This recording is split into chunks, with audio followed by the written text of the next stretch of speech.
Hello guys, welcome back. If you're trying to connect your Google Nest Wi-Fi system to T-Mobile home internet, you might be doing it to improve coverage and eliminate weak signal areas in your home. While both devices are designed to provide internet access, setting them up together requires the correct connection method to avoid conflicts or double network issues. Many users plug everything in but still experience slow speeds or connection problems because the setup wasn't done properly.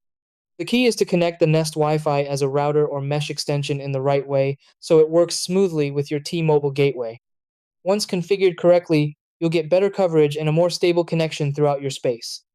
So, in this video, I'll guide you through the exact steps to connect Google Nest Wi-Fi to T-Mobile home internet successfully.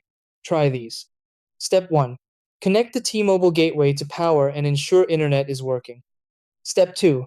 Use an Ethernet cable to connect the Nest Wi-Fi router to the gateway. Step 3. Open the Google Home app to begin Nest Wi-Fi setup. Step 4.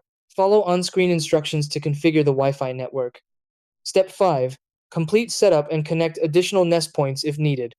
Step 6. Test the internet connection to confirm everything is working properly.